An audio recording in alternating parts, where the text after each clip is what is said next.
আসসালামু আলাইকুম, সবাইকে স্বাগত জানাই। আজকে দীর্ঘদিন পর ইন্টারের ম্যাথ এর চ্যাপ্টার 3 খুব সম্ভবত সরলরেখার কুমিল্লা বোর্ড 2022-এ আসা একটা কোশ্চেন, একটা সৃজনশীল নিয়ে। এই কোশ্চেন নিয়ে কিছু কথা এরকম হবে যে এটার গ নাম্বার নিয়ে আমাদের কিছু কোশ্চেন আছে।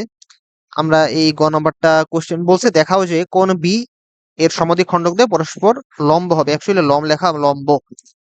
হ্যাঁ, আমরা সেটা আসবো। এর আগে কখ একটু আমরা যেহেতু আছে কোশ্চেনে আছে আমরা সলভ করে যাই। ক নাম্বারটা একটু কনসেপ্ট একটু বিল্ড আপ করতে হবে আমাদের, একটু কনফিউজিং হালকা, যারা একটু গভীরভাবে বোঝার চেষ্টা করে ওদের জন্য একটু কনফিউজিং হতে পারে, এর জন্য আমি ওটা একটু ব্যাখ্যা করে দিব।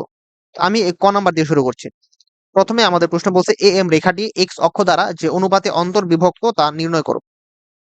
অর্থাৎ এ এম একটা রেখা, এ বিন্দু আমাদের কাছে দেয়া আছে, এম বিন্দু আমাদের কাছে দেয়া আছে। বলছে যে অনুপাতে এক্স অক্ষকে অন্তর্বিভক্ত করে তা নির্ণয় করতে হবে। ঠিক আছে, আমরা নির্ণয় করি, এটা সহজ। আমি খুব ব্যাখ্যায় যাব না, আমি জাস্ট যা বলার এটা বলে দিচ্ছি। আমাদের কাছে এ বিন্দু দেয়া আছে, আমাদের কাছে এই বিন্দু দেয়া আছে, এই বিন্দু কত দেয়া আছে, -2 -6। আমাদের কাছে এম বিন্দু হয়তো দেয়া আছে, এম বিন্দু অবশ্যই দেয়া থাকতে হবে, নাহলে তো সলভ করতে পারবো না। এটা হচ্ছে 4 3। এখন আমাদের বলছে এক্স অক্ষ দ্বারা, আমরা ধরে নিই যে এ এম রেখাটি এক্স অক্ষকে m1:m2 অনুপাতে অন্তর্বিভক্ত করে। ওয়ার্ড গুলো খেয়াল রাখতে হবে, অন্তর্বিভক্ত করে। তাহলে আমরা জানি আমাদের যে সূত্র আমরা ধরি, তাহলে সেই অন্তর্বিভক্তকারী বিন্দু অর্থাৎ এই বিন্দুটা যেটা, সেটা এক্স অক্ষকে এ এম রেখা যে বিন্দুতে ছেদ করে সেটা ধরলাম পি। সেই পি বিন্দুর স্থানাঙ্ক কি হবে? তাহলে স্থানাঙ্ক হবে এরকম, আমি একটু বড় করে দাগ দিই। আমাদের m1 m2 অনুপাত, তাহলে এই দুইটা অনুপাত যোগ হবে নিচে m1 প্লাস m2, নিচে m1 প্লাস m2, এবং আগের অনুপাত পরের বিন্দু, অর্থাৎ এটা হবে -2 ইন্টু m1 আর মাইনাস, সরি, আগের অনুপাত পরের বিন্দু, তাহলে পরের বিন্দু হবে, ভুল করে ফেলছে অলরেডি, 4 × m1, এটা 3 × m1 প্লাস পরের অনুপাত আগের বিন্দু অর্থাৎ m2, -2 হবে অ্যাকচুয়ালি, -2 m2, আর এটা হবে প্লাস -6 m2। এটা যদি আমরা সিম্পলিফাই করি, এটা ইয়াটা হবে এরকম, 4 m1 -2 m2 divided by m1 plus m2। Same এটার ক্ষেত্রেও 3 m1 -6 m2 divided by m1 plus m2। এক্ষেত্রে আমাদের যেটা বুঝতে হবে, যেহেতু এই পি বিন্দুটা এক্স অক্ষের উপর অবস্থান করে, তাই এর কোটি হবে 0। আমরা জানি, আমরা ধরি যে পি বিন্দুটা হবে এরকম, যার ভুজ আছে কিন্তু কোটি নাই, অর্থাৎ কোটি হবে 0। অর্থাৎ এই দুইটা বিন্দু পরস্পর সমান এবং সমান হতেই হবে। তাহলে আমরা একটু উপরের টুকু মুছে দিই, যেহেতু আমাদের জায়গার স্বল্পতা, আমাদের উপরের আসলে কিছুই লাগতেছে না, এই পুরোটুকু আমরা মুছে দিই। এবং যেহেতু আমাদের এই দুইটা বিন্দু পরস্পর সমান, এক্স ধরে তো আমরা কিছু বের করতে পারবো না, তাই এটার কোটি এবং এই কোটি, যেটা অ্যাকচুয়ালি আমরা জানি, এই জানা মান এবং অজানা মানকে আমরা তুলনা করব, তাহলে আমরা যেই মানটা আমাদের প্রয়োজন m1 m2 অনুপাত, সেটা বের করতে পারবো। তাহলে আমাদের এই কোটি দুইটার তুলনা করি, 3 m1 6 m2 divided by m1 plus m2 is equal to 0। এক্ষেত্রে আমাদের এই হর ওই পাশে গিয়ে 0 হয়ে যায়। তাহলে আমাদের অ্যাকচুয়ালি যেটা থাকে 3m1 সমান 6m2, এটা আমাদের অ্যান্সার না, আমাদের বের করতে হবে অনুপাতটা, m1 m2 অনুপাত। কারণ আমরা ধরে নিয়েছিলাম কি, আমরা ধরে নিয়েছিলাম যে এ এম রেখাটি এক্স অক্ষকে m1:m2 অনুপাতে অন্তর্বিভক্ত করে, তাই m1 m2 অনুপাতের মানটা আমাদের লাগবে। তাহলে আমরা কি করব, m1 ডিভাইডেড বাই m2 দুইটাকে একপাশে নিয়ে আসবো, এবং 6 ডিভাইডেড বাই 3 একপাশে নিয়ে আসবো। এটা তাহলে হয়ে যায় আমাদের 2 ডিভাইডেড বাই 1 অ্যাকচুয়ালি। তাহলে আমরা এটাকে এইভাবে লিখতে পারি, m1:m2 সমান 2:1। নিচে কিছু নাই মানে অ্যাকচুয়ালি 1 আছে, এর জন্যই আমরা এটাকে লিখবো, কারণ অনুপাত আকার আমাদের লিখতে হবে। এটাই অ্যাকচুয়ালি অ্যান্সার। আমাদের এটা হচ্ছে ক নাম্বার শেষ, আমাদের ক নাম্বার নিয়ে এত পেছাল পারে কিছু নাই। এবার আসি খ নাম্বার। খ নাম্বার কোশ্চেনটা অনেক সুন্দর। বি একটা বিন্দু দেয়া আছে 6 এটা প্রশ্নে দেয়া আছে, রেখা হতে এসি সরলরেখার লম্ব দূরত্ব নির্ণয় করো। অর্থাৎ এক বিন্দু থেকে আরেকটা সরলরেখার লম্ব দূরত্ব বের করতে বলা হয়েছে। এটা খুবই সোজা। আমাদের কোশ্চেনে এসি সরলরেখা এ বিন্দুর মান দেয়া আছে, এ বিন্দুর মান দেয়া আছে আমার -2 -6, এবং সি বিন্দুর মান দেয়া আছে -6 -2, -6 -2। এসি রেখার সমীকরণ আমরা এখান থেকে বের করে ফেলতে পারবো, কারণ আমরা জানি কি একটা বিন্দু যখন দেয়া থাকে আরেকটা রেখা যখন আমাদের এই বিন্দু থেকে এই রেখার উপর লম্ব দূরত্ব বের করতে হয়, তখন সেই রেখার সমীকরণ যদি এ এক্স বিওয়াই প্লাস সি হয়, তাহলে আমাদের এই বি বিন্দু দ্বারা এই সরলরেখাটাকে সিদ্ধ করতে হবে modulus divided by √/a² plus B square. এটা হচ্ছে আমাদের সেই লম্ব দূরত্বের সূত্র। আমাদের এখন তাহলে এই রেখার সমীকরণটাকে লাগবে, যে সমীকরণটাকে সিদ্ধ করবো আমরা বি বিন্দু দিয়ে। যেহেতু বি বিন্দুর মান দেয়া আছে কিন্তু এসি রেখার সমীকরণটা নাই, এর জন্য আমরা আগে সমীকরণের মানটা বের করব। তো সমীকরণের মান বা সমীকরণটা বের করার জন্য আমাদের সেই চিরাচরিত নিয়ম, যেটা এক্স প্লাস 2 আবার -2 minus +6 y plus 6 divided by -6 plus 2। এটা হয় আমাদের x প্লাস 2 ইন্টু -4 এবং y প্লাস 6 ইন্টু -4, নেক্সট +4। এটা হবে আমার -4x -8। আমরা এত কষ্ট কেন করছি? আমরা এটাকে আরো সিম্পলিফাই করতে পারি। যেহেতু উভয় পক্ষে +4 আছে, আমরা -4 দ্বারা ভাগ করে দিই। -4 দ্বারা ভাগ করলে এই পাশে থাকে আমার x প্লাস 2 এবং এই পাশে থাকে -y -6। তাহলে আমাদের এই সমীকরণটা হবে x plus y minus plus 8 is equal to 0। এটা হচ্ছে আমাদের এসি রেখার সমীকরণ। এসি রেখার সমীকরণ এটা। এখন আমরা তাহলে ডিরেক্ট সূত্রে এখন বসা দিতে পারবো। বি বিন্দু থেকে এসি রেখার উপর লম্ব দূরত্ব যেটা, সেটা বের করার সূত্র। তাহলে সেটা হবে কত? আমাদের দূরত্ব যেটা, আমরা কি দ্বারা প্রকাশ করি দূরত্বকে? আমরা দূরত্বকে প্রকাশ করি হয়তো, ধরলাম, আচ্ছা আমি বাংলায় লিখি, বি হতে এসি এর ওপর বা এসি সরলরেখার উপর লম্ব দূরত্ব। আমি অ্যাকচুয়ালি সব সংকেত টংকেত ভুলে গেছি যে কি দ্বারা প্রকাশ করতে হয় লম্ব দূরত্ব। তো বি দ্বারা সিদ্ধ করবো আমরা। আমরা এক্স এর জায়গায় বসাইলাম 6, ওয়াই এর জায়গায় বসাইলাম এটার কোটি, এবং 8 তো দেয়াই ছিল, এটা থাকবে মডুলাস, কারণ আমরা জানি দূরত্বের মান কখনো নেগেটিভ হয় না। এবং আমাদের যে সহগ সহগ ছিল, সহগের স্কয়ার, উভয়ের সহগ যেহেতু 1, তাহলে আমাদের এটা √2 হবে নিচে। তাহলে 6 দুগুণে 12, 12 8 কত হয় 20, 20 ডিভাইডেড বাই √2। মডুলাস আমরা সরাই ফেললাম কারণ আমাদের প্লাসই মান দেয়া আছে। এই 20 কে আমরা কিভাবে লিখতে পারি? আমরা লিখতে পারি 2 × 10 ডিভাইডেড বাই √2। তাহলে আমরা √2 এবং 2 কে কাটলে আসলে √2 থাকে, তাহলে অ্যান্সারটা আসলে হবে 10√2 একক। অবশ্যই একক লিখতে হবে, কারণ আমাদের এটা কোন এককে আছে এটা দেয়া নাই, এবং দূরত্বের একটা একক থাকবে। তো এটাই অ্যান্সার। এটা হচ্ছে খ নাম্বারের অ্যান্সার। এটা নিয়ে আমার এত কথা বলার কিছু নাই, এটাই এরকম করে হবে, এটা আমরা সবাই জানি। এখন আমার যে কথা, আমার যেই আলোচনা করার বিষয়, সেটা হচ্ছে এই গ নাম্বার। দেখাও যে কোন বি এর সমদ্বিখণ্ডক দ্বয় পরস্পর লম্ব। এটা আমরা কিভাবে দেখাবো? আচ্ছা আমি এখন একদম বেসিকে চলে যাই। আমাদের যখন দুইটা সরলরেখা পরস্পর ছেদ করে, তখন আমরা ধরলাম যে এটা বি বিন্দুতে ছেদ করছে।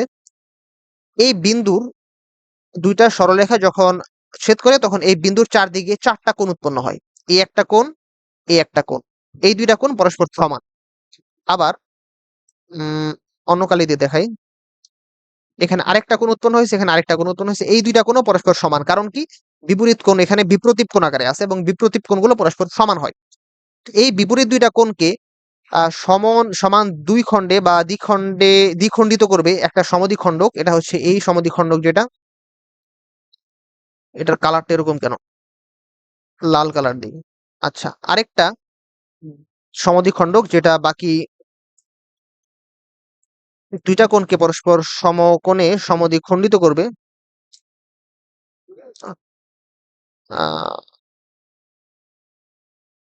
এটা হচ্ছে আমার এই কোণটা। ও মাই গড, আমার এত হ্যাসেল পোহাতে হচ্ছে কেন? এই যে দেখা যাচ্ছে এই একটা সমদ্বিখণ্ডক যেটা আমার এই কোণ এবং এই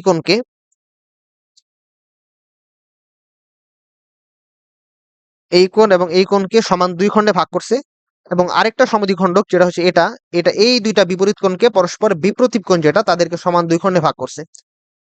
তো দেখা যাচ্ছে একটা বিন্দুকে কেন্দ্র করে চারটা কোণ উৎপন্ন হয়েছে। আমি একটু নাম দিই, যেহেতু কোশ্চেনে যে বিন্দুগুলো ইউজ করা হয়েছে আমি সেটাই ইউজ করি।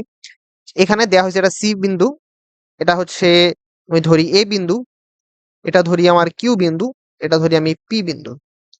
এই দুইটা রেখা কিউ সি রেখা এবং আমার কিউ সি রেখা এবং পি এ রেখা, এই দুইটা পরস্পর বি বিন্দুতে ছেদ করেছে এবং চারটা কোণ উৎপন্ন করছে।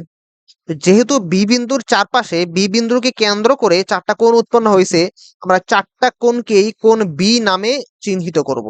অর্থাৎ এই যে একটা কোণ, কোণ সিবিএ, অর্থাৎ কোণ সিবিএ, এটাকেও আমরা বলবো কোণ বি। কোণ কিউ বিএ, কোণ কিউ বিএ, এটাকেও আমরা বলবো কোণ বি। কেন? কারণ এটা কোণ বি কে কেন্দ্র করেই এই কোণটা উৎপন্ন হয়েছে। আরেকটা কোণ যেটা আছে কোণ পিউ বি, সরি কোণ পিবিসি, এটাকেও আমরা বলবো কোণ বি। আরেকটা কোণ, লাস্ট কোণ পিবি কিউ, কোণ পিবি কিউ, এটাকেও আমরা বলবো কোণ বি। অর্থাৎ এখানে যে কোণ বি বলা হয়েছে, যদি আমরা ধরে নেই এই কোণ বিটা হচ্ছে কোণ সিবিএ অর্থাৎ একটা কোণ, তাহলে আমাদের ধরাই ভুল হয়েছে, অর্থাৎ আমাদের কনসেপ্টটা এখানে ক্লিয়ার না। এখানে কোণ বি বলতে শুধু কোণ সিবিএ অথবা কোণ এবিসি, যাই বলি না কেন, শুধু সেটাকে বলা হয় নাই।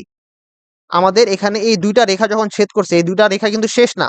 এই যে কোণ বিসি রেখার একটা সমীকরণ আমরা বের করব, সেই সমীকরণ দ্বারা কিন্তু বুঝায় আরো যত বিন্দু আছে, যে বিন্দুগুলো দ্বারা সেই সমীকরণকে সিদ্ধ করা যায়, সেই বিন্দুগুলো কিন্তু এই সমীকরণেরই অংশ, এই এই সরলরেখারই অংশ।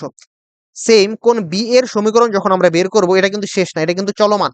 আরো যত বিন্দু এই গ্রাফে আছে, যেই বিন্দুগুলো দিয়ে আমার কোণ বি এ সমীকরণকে সিদ্ধ করা যাবে, সবই সেই বি এ সরলরেখার অংশ। অর্থাৎ আমরা যদি ধরে নেই, আমি একটু মুছি, আমি হয়তো কনসেপ্টটা মোটামুটি ক্লিয়ার করতে পারছি যে আমাদের কেন বুঝায় ভুল হয়েছিল।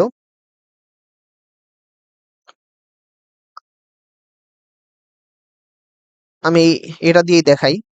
আমাদের ধরি যে এটা হচ্ছে সেই বি বিন্দুটা, এটা হচ্ছে আমাদের সেই সি বিন্দু, এটা এ বিন্দু, এবং এই দুইটা রেখা আমাদের প্রশ্নে দেয়া আছে, এই দুইটা ছেদ করছে। কিন্তু এটাই কিন্তু শেষ না, আমাদের এটার পিছনে আরো অনেকক্ষণ, যেহেতু সরলরেখা মানে অসীম, এটার কোনো শেষ হবে না, একটা সমীকরণ চলক আকারে A X plus B Y plus C আকারে, যেহেতু একটা সমীকরণ আমরা বের করছি, অর্থাৎ এক্স এবং ওয়াই এর যে সকল মানের জন্য এই সমীকরণটা সিদ্ধ হবে, সবগুলো বিন্দু এই সরলরেখার অংশ।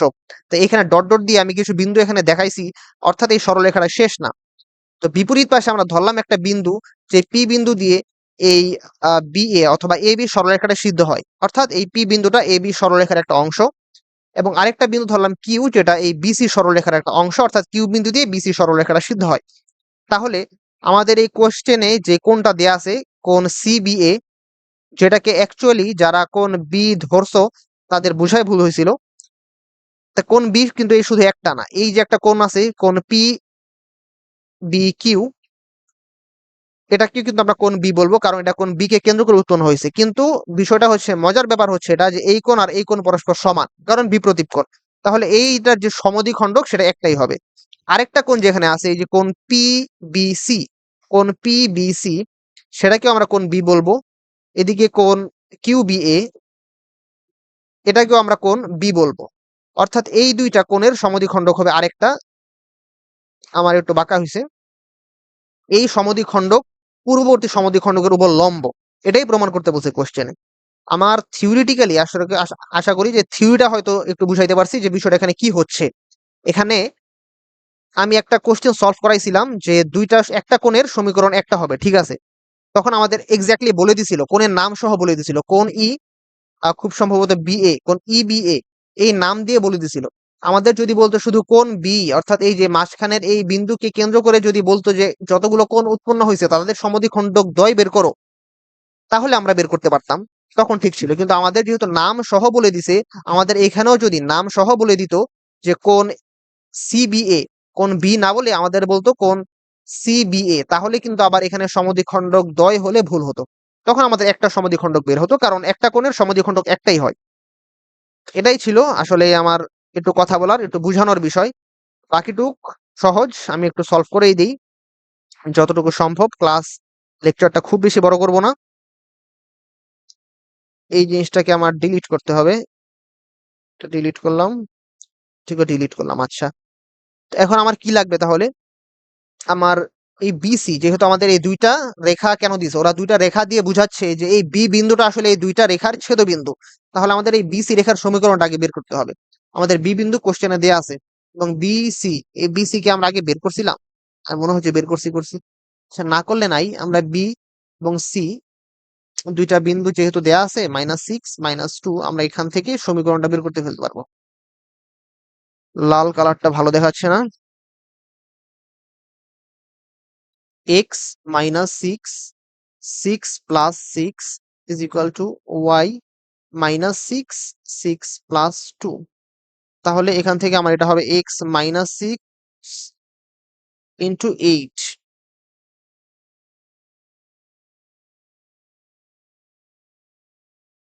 এবং এই পাশে হবে y -6 into 12, যেহেতু 6 6 12, 8x -48, এবং এটা হবে আমার 12y -36, 36 না 72। তো অ্যাকচুয়ালি এটা আমার কত হয়, এটা যদি আমরা 4 দিয়ে ভাগ করে দিই তাহলে আমাদের হবে 2x মাইনাস কত, 12, 3y -18 হবে। এটা আমরা আরেকটু সিম্পলিফাই করি, 2x -3y, আর যদি এটা এপাশে নিয়ে আসি প্লাস হবে +6 ইজ ইকুয়াল টু 0। এটা হচ্ছে আমাদের বিসি রেখার সমীকরণ। এই সমীকরণটা আমার লাগবে, এবং আমি উপরের বাকি অংশগুলো মুছে দিই কারণ জায়গার স্বল্পতা। বিসি রেখার সমীকরণ আমরা বের করলাম।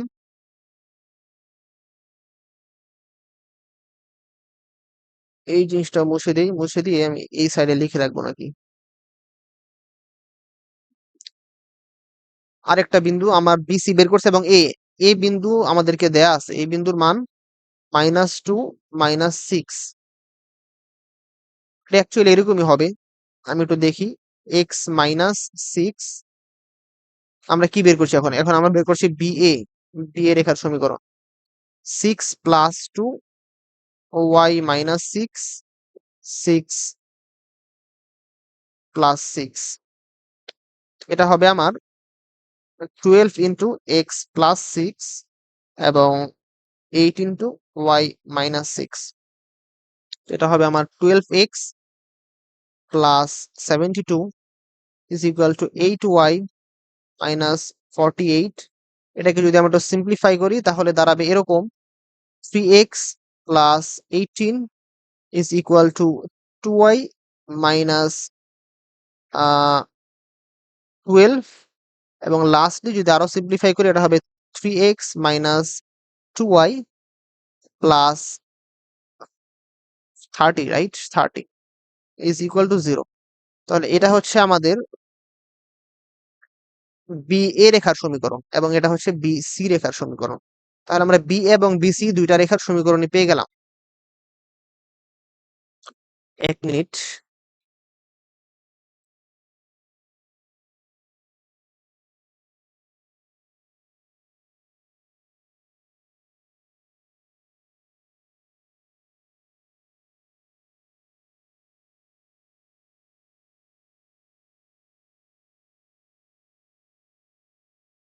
আচ্ছা, আমার এখানে হয়তো ক্যালকুলেশন একটু ভুল গেছে। এটা হবে আমার কোথায় ভুল গেছে? ভুল তো অবশ্যই গেছে।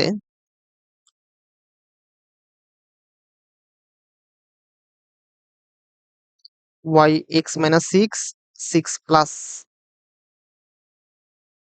2, y minus 6, 6 plus 6, 6 6 12। এই যে এখানে আমরা এই চিহ্ন আমার একটু ভুল গেছে, এটা অ্যাকচুয়ালি হবে মাইনাস, এখানে এটা হবে মাইনাস, মাইনাস হলে এটা হবে আমার মাইনাস, এটা মাইনাস যদি হয় তাহলে এটা হবে মাইনাস, এটা মাইনাস হইলে আমার এইখানে এটা অ্যাকচুয়াল রেজাল্ট হবে -6। এটা হবে আমার -6 ইজ ইকুয়াল টু 0। এটা হচ্ছে আমাদের বি এ রেখার সমীকরণ। তাহলে বাকিটুকু আমি মুছে দিই, বাকিটুকু আমার কোনো কাজ নাই। ঠিক আছে, আমরা দুইটা রেখার সমীকরণ তাহলে পেয়ে গেলাম, সরলরেখার সমীকরণ। এটা হচ্ছে বি এ রেখা। আর এই বিন্দুগুলোর আমার কোনো প্রয়োজন আপাতত নাই, কারণ আমাদের কাজ শেষ, আমাদের সরলরেখার সমীকরণ বের করা শেষ। এটা হচ্ছে আমার বি এ। এই সমীকরণ দ্বারা আসলে কি বুঝায়? এই সমীকরণে বুঝায় যে আমাদের এক্স একটা চলকের মান দেয়া আছে, ওয়াই একটা চলকের মান দেয়া আছে। আমাদের যত ধরনের বিন্দু সম্ভব, আমাদের এই সকল বিন্দু, যেই সকল বিন্দুর ভুজ এবং কোটির মান এই সমীকরণে বসালে এই সমীকরণের মানটা সিদ্ধ হয়, সেই সকল বিন্দু দ্বারা, সেই সকল বিন্দু আসলে এই সমীকরণগুলোর এই সরলরেখাগুলোর অংশ। অর্থাৎ এই যে আমি ডট ডট দিলাম, এই বিন্দুগুলো দিয়ে যদি এই সরলরেখার সমীকরণ সিদ্ধ হয়, তাহলে এই বিন্দুগুলো এই সরলরেখার অংশ। এবং সেটাই হয়েছে, যা প্রশ্নে দেখায় নাই, কিন্তু আমরা ধরে নিছি কারণ এটাই থিওরিটিক্যালি ঠিক। তাহলে কোন বি কে কেন্দ্র করে আরো যে চারটা কোণ উৎপন্ন হয়েছে, চারটা কোণের জন্য দুইটা সমদ্বিখণ্ডক উৎপন্ন হবে। উৎপন্ন হলে দুইটা সমদ্বিখণ্ডক বের করার যেই সমীকরণ, সেটা তো আমরা জানি। আমরা উপরে লিখবো যে 3x - 2y - 6, এই যে একটা সমীকরণ, ডিভাইডেড বাই এদের যে 3 স্কোয়ার প্লাস -2 হোল স্কোয়ার আর কি, তাহলে হবে 4 প্লাস মাইনাস, যেহেতু দুইটা সমদ্বিখণ্ডক বের হবে। আরেকটা সমীকরণ হচ্ছে 2x - 3y plus 6 divided by same 2 square plus -3 whole square. ঠিক আছে, তাহলে আমাদের এই সরলরেখাগুলোরও কাজ শেষ। আমরা এটাকে মুছে দেই। এবং ফাইনালি যদি আমরা দেখি, তাহলে উভয় পক্ষে যেহেতু হর সমান, তাহলে হর আমরা সব কেটে ফেলবো আর কি, বা এই হর দিয়ে উভয় পক্ষকে গুণ দিব, তাহলে এটা কাটাকাটি চলে যায়। বাকি আমরা প্লাস নিয়ে একবার হিসাব করব। যদি আমরা প্লাস নিয়ে হিসাব করি, তাহলে এটা হবে 3x - 2y - 6 সমান 2x - 3y প্লাস 6।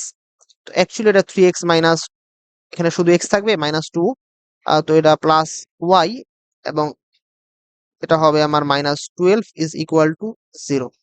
এটা হচ্ছে একটা, এটা প্লাস নিয়ে। আমরা মাইনাস নিয়ে যদি এখন হিসাব করি, তাহলে হবে এরকম 3x - 2y - 6 is equal two -2x plus 3y -6। ওটা কি হলো? -6। তাহলে এখান থেকে আমরা যা দেখতে পারি সেটা হচ্ছে, এই পাশে চলে আসলে হবে আমার 5x, এই পাশে চলে আসলে হবে -5y, এই পাশে চলে আসলে হবে 0। অর্থাৎ যদি আমরা আরো সিম্পলিফাই করে লিখি, তাহলে x - y সমান 0 আর কি, x - y is equal to 0। তো আমরা এখান থেকে দুইটা জিনিস দেখতে পারলাম, যে এই একটা সমীকরণ, 1 নাম্বার সমীকরণ, আরেকটা সমীকরণ, অর্থাৎ এই দুইটা হচ্ছে পরস্পর সমদ্বিখণ্ডক। সমদ্বিখণ্ডক তো ঠিক আছে, কিন্তু আমার যে কোথায় ভুল হয়েছে এর জন্য তো মিলতেছে না। -12 আসলো কোত্থেকে? -12 হবে কারণ এখানে তো, তাহলে আমার ক্যালকুলেশনের কোথাও ভুল গেছে। -12 আসছে,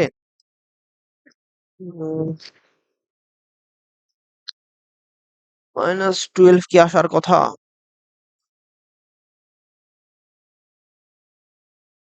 আসতেই পারে, কিন্তু আমার লম্ব লম্ব প্রমাণ করতে হবে কিভাবে? অর্থাৎ আমরা দুইটা ঢাল বের করব। ঢাল বের করার জন্য তাহলে আমরা জানি, ঢাল বের করার সূত্র হচ্ছে মাইনাস এ বাই বি। অর্থাৎ 1 নং সমীকরণ রেখার ঢাল হবে এরকম, এটা হচ্ছে 2 নং। আমরা একটু মুছে দিই উপরে, যেহেতু জায়গা নাই।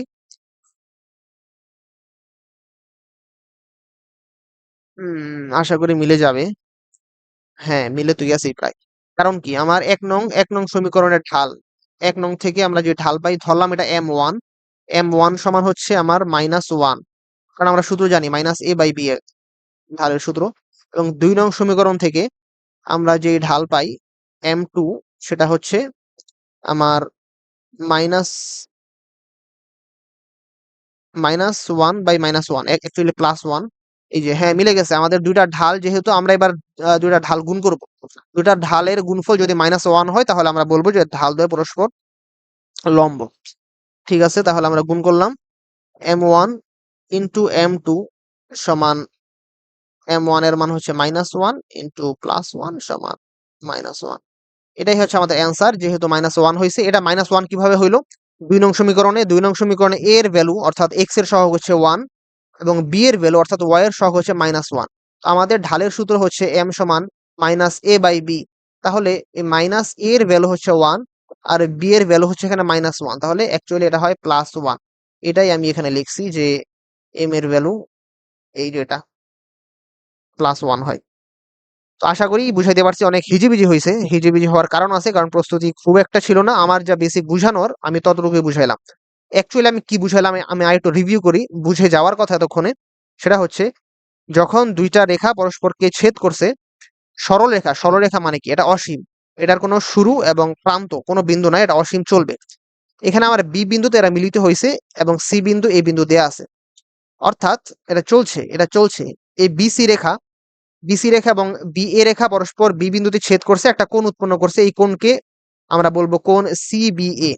এটাকে সংক্ষিপ্ত রূপে বলা যায় যে কোণ বি, তবে অ্যাকচুয়ালি বলা কারেক্ট কোণ সিবিএ, কারণ আমরা বলে দিচ্ছি আমরা কোন কোণ নিয়ে কাজ করছি। যেহেতু প্রশ্নে বলছে কোণ বি, তাহলে কোণ বি কিন্তু শুধু এই একটা না, এই কোণ, এই সরলরেখা এইদিকে পিছনে আরো গেছে, এই সরলরেখার পিছনে আরো গেছে। এরা যে কোণ উৎপন্ন করছে বি বিন্দুকে কেন্দ্র করে, সেগুলোও কিন্তু কোণ বি বলে আমরা চিহ্নিত করব। এটা হচ্ছে কোণ বি, এটাও কোণ বি, এটাও কোণ বি, অর্থাৎ চারটা কোণ বি উৎপন্ন হবে। এবং চারটা কোণ বি উৎপন্ন হইলে সমদ্বিখণ্ডক দ্বয়, অর্থাৎ দুটি সমদ্বিখণ্ডক এখান থেকে পাওয়া যাবে, এবং তারা যে পরস্পর লম্ব হবে সেটাই প্রমাণ করতে বলছেন। ধন্যবাদ দেখার জন্য। আর কোনো সমস্যা থাকলে অবশ্যই কমেন্টে জানাবে, চেষ্টা করবো ইনশাল্লাহ যদি সময় পাই সলভ করে দেওয়ার। আসসালামু আলাইকুম রহমতুল্লাহ।